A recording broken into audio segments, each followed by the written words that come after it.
نحمده ونصلي على رسوله الكريم اما بعد۔ حضرت نبی اکرم صلی اللہ علیہ وسلم کا ارشاد ہے کہ 3 آدمیوں کی دعا رد نہیں ہوتی، اللہ اس کو قبول فرماتے ہیں۔ ایک روزہ دار کی دعا افطار کے وقت اللہ اس کو رد نہیں فرماتے، قبول کرتے ہیں۔ اسی طرح سے عادل بادشاہ کی دعا اللہ اس کو قبول فرماتے ہیں، رد نہیں کرتے۔ اور تیسرے مظلوم کی دعا اللہ اس کو رد نہیں فرماتے، قبول کرتے ہیں۔ رمضان المبارک اور روزہ ہم سب کو نصیب ہے، اور افطاری کا وقت سب کو نصیب ہے۔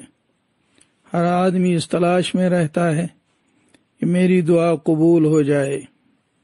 اس حدیث پاک میں نبی کریم صلی اللہ علیہ وسلم نے ان تینوں حضرات کی دعاؤں کو قبولیت کا وعدہ دیا ہے، اور جب بھی آدمی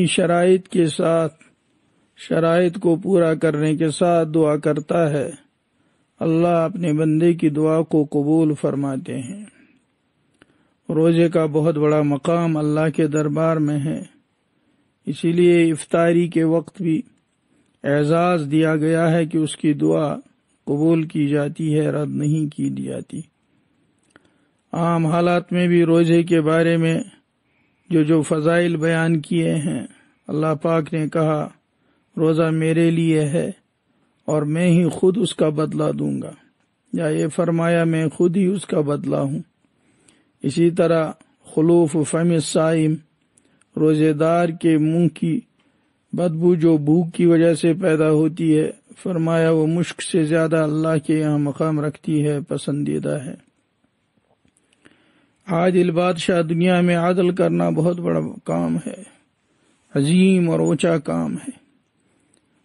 اس عادل بادشاہ کی دعا کو بھی اس حدیث میں فرمایا گیا وہ قبول ہوتی ہے۔ عادل ہونا بہت نازک معاملہ ہے، بہت مشکل معاملہ ہے، لیکن اللہ کی توفیق سے جو عدل کو قائم کرتے ہیں ان کو اعزاز بھی ایسا ہی مل رہا ہے۔ اسی طرح سے مظلوم کی دعا، وہ فارسی میں کسی نے کہا بترس از آہ مظلوماں کے ہنگامے دعا کردن، اجابت از در حق بہر استقبال می آید۔ مظلوم کی دعا سے بچنا چاہیے، کسی پر ظلم ہو ہمارے ذریعے سے اس سے بہت ڈرنا چاہیے۔ ظلم کا معاملہ بہت مشکل ہے، تو اس میں کہا کہ بترس از آہ مظلوم کی آہ سے بچو، اس سے ڈرو، کیونکہ اس کی دعا کے وقت جب وہ ہاتھ اٹھاتا ہے مظلوم اللہ کی طرف، تو اللہ کے دربار سے اجابت، قبولیت دوڑ کر آتی ہے، استقبال کے لیے آتی ہے۔ اجابت از در حق بہر استقبال می آیت، اس لیے مظلوم کی دعا قبول ہوتی ہے۔ روزے دار کی دعا بھی قبول ہوتی ہے افطار کے وقت، اور ہم لوگوں کو یہ مقام حاصل ہے کہ اللہ نے رمضان المبارک بھی عطا فرمایا، روزے کی توفیق بھی عطا فرمائی۔ افطاری کے وقت ضرور کچھ ٹائم نکال کر دعا مانگنا، یہ ضروری ہے ہم لوگوں کے لیے، ہم لوگ حاجت مند ہیں۔ عالمی وبا کورونا کی وجہ سے بھی دعا کی حاجت ہے، گھریلو معاملات کی وجہ سے دعاؤں کی ضرورت ہے، ذاتی طور پر جو عیوب ہیں، گناہ ہیں، ان کی وجہ سے بھی دعاؤں کی ضرورت ہے، اور امت مسلمہ کو درپیش مسائل کے لیے بھی دعا کی ضرورت ہے، ان کو حل اللہ پاک کر سکتے ہیں۔ دعا مومن کا بہت بڑا ہتھیار ہے۔ اگر دعا کو کیا جائے ان شرائط اور آداب کے ساتھ، ان شرائط میں سے یہ بھی ہے کہ آدمی کا قلب متوجہ ہو، اللہ قلب لاہن غافل قلب کی دعا قبول نہیں فرماتے۔ اسی طرح فرمایا کہ کھانا پینا کپڑا یہ بھی آدمی کا حلال ہونا چاہیے، ورنہ فرمایا کبھی آدمی دعا مانگتا رہتا ہے، کرتا ہے یا اللہ یا اللہ، وَمَأْكَلُهُ حَرَامٌ وَمَشْرَبُهُ حَرَام، اس کا کھانا پینا حرام ہے، فَأَنَّا يُسْتَجَابُ، تو کہاں دعا قبول ہوگی؟ اس لیے دعا کو قبولیت کی شرائط اپنے اندر پیدا کرنے کے ساتھ ساتھ مانگتے رہنا ہے. پھر قبولیت دعا، کبھی کبھی دعا بعین ہی وہی ملتی ہے جو مانگا.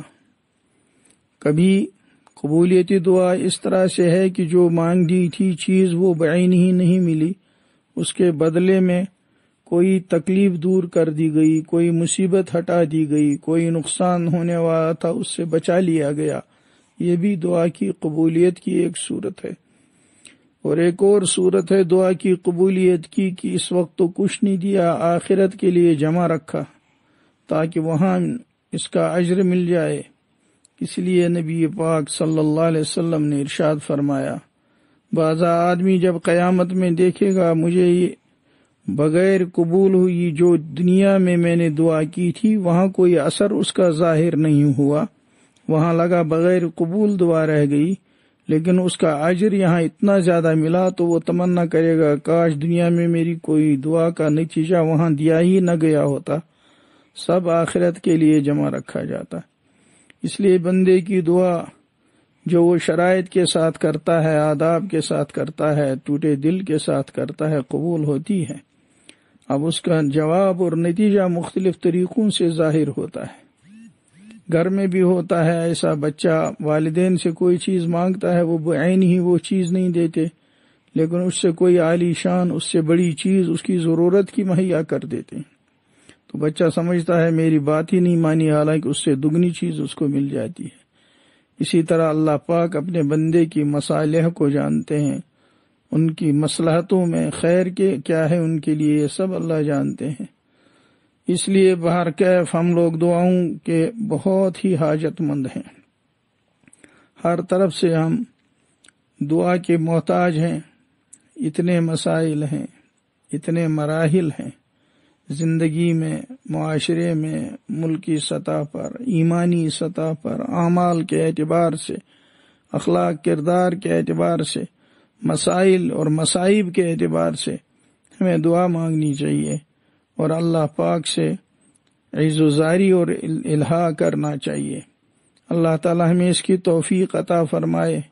بخاری شریف میں نبی کریم صلی اللہ علیہ وسلم نے فرمایا، تحروا لیلۃ القدر، لیلۃ القدر کو تلاش کرو تاخراتوں میں. آج بھی تاخرات ہے، پرسوں 21 والی تاخرات تھی، آج ہمارے یہاں کشمیر میں چونکہ 22 تاریخ ہے تو 23ویں رات ہے، دوسری جگہ آگے پیچھے بھی ہو سکتا ہے. تو یہ دوسری رات ہو جائے گی، پھر کیا بچا؟ 25ویں رات، 27ویں رات اور آخری 29ویں شب، 3 راتیں بعد میں بچ جائیں گی. اس لیے کوئی رات ضائع مت ہونے دیں. جتنی ہمت ہے، جتنا حوصلہ ہے، جتنی طاقت ہے، اتنا گھروں میں ہیں اللہ سے مانگنے کا عمل کریں، مسجدوں میں ہیں تو اللہ سے مانگنے کا عمل کریں. آدمی شب بیداری کے لیے چائے کا گھونٹ پیے اس سے کوئی حرج نہیں، قہوہ بنا کر پیے اس میں کوئی حرج نہیں، کوئی چیز کھائے کوئی حرج نہیں، انشراح جس سے ہو ایسا کرے، لیکن رات کو ضائع نہ ہونے دیں. اور تھک جائے تو آرام کرے، اس میں کوئی عیب نہیں، لیکن لایانی میں، غیبت میں، فضولیات میں، اس میں ان قیمتی راتوں کو ضائع نہیں کرنا چاہیے. آج بھی تاخرات ہے ہم لوگوں کے یہاں، اس رات کو قدر کی نگاہ سے دیکھ کر اس میں اللہ سے مانگنا کریں.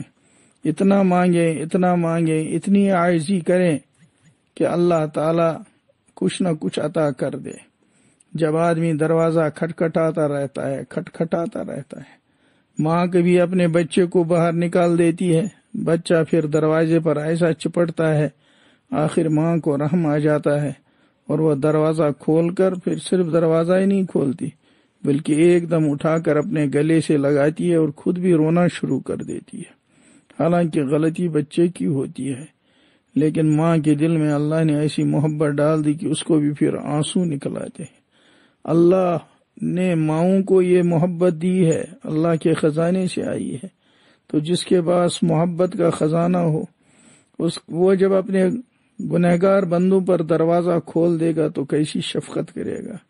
اللہ ہمیں بھی ایسا نصیب کر دے، ہم اللہ سے مانگنے والے بن جائیں اور اللہ پاک کو ایسی ہماری محبت آ جائے کہ وہ مالک ہمارے لیے دروازہ کھول دے، اور صرف دروازہ ہی نہ کھولے بلکہ وہ مالک جیسے بچے کو ماں گود میں لیتی ہے، سینے سے لگاتی ہے، ایسے ہی اللہ ہمیں اپنی رحمت کے سینے سے لگا لے اور ہم پر ایسی شفقت فرمائے۔